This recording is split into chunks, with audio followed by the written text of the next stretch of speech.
Halo? Assalamualaikum. Cik Im ada? Oh, yang Cik Kai. Cik Im, hari ni viewing jadi kan? Ya, jadi. Confirm. Cik Im okey tak ni sekarang ni? Tengah mancing ni. Tengah lemau sikit lah, tak ada ikan. Ikan tak naik? Okey, kejap. Khalifa SOS. Khalifa SOS. Klien kita pancing, ikan tak naik. On the way. Cik Im. Oh, mak kau? Ni apa? Khalifa SOS. Ya, saya. Saya dengar Cik Im tak naik ikan tadi. Buat mari Jurani. What? Makan tu. What? Pelan-pelan tengok. Kerapu naik ni.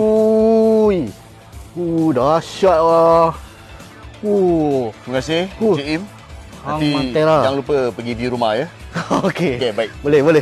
Terima kasih. Boleh.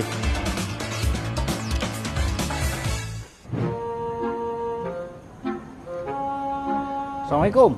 Waalaikumsalam, khabar? Ya. Nak view rumah Saya datang nak view rumah. Oh, okey. Okeylah, tempat ni dah pernah datang? Pernah sini? First time. First time Oh, tempat ni baik. Tempat ni tengok dia punya high ceiling tinggi. Itulah. Ini sampai tingkat atas, habis facing dah unblock tau. Kalau kita tengok sana dah nampak Johor dah. Oh, serius ah? Oh, bagus ah. Awak okey? Okeylah, cuma penat sikit boleh pancing. Penat? Sekejap.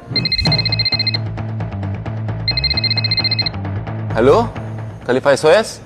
Klien penat. Klien penat. On the way.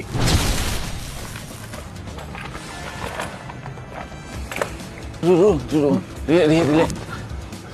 Memang bagus. Abang okey? Okey, hilang penat dah. Okey. Okey. Mari kita tengok rumah, mari. Boleh. Jom. Okey.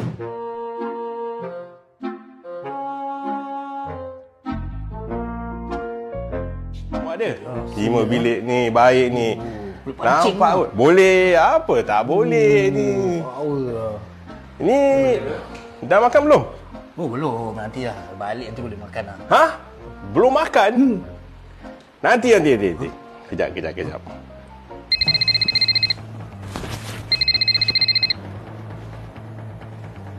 Khalifa SOS. Halo, Khalifa SOS. Klien belum makan Klien belum makan.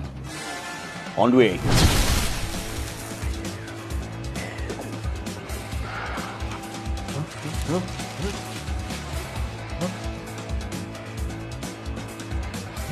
Nanti.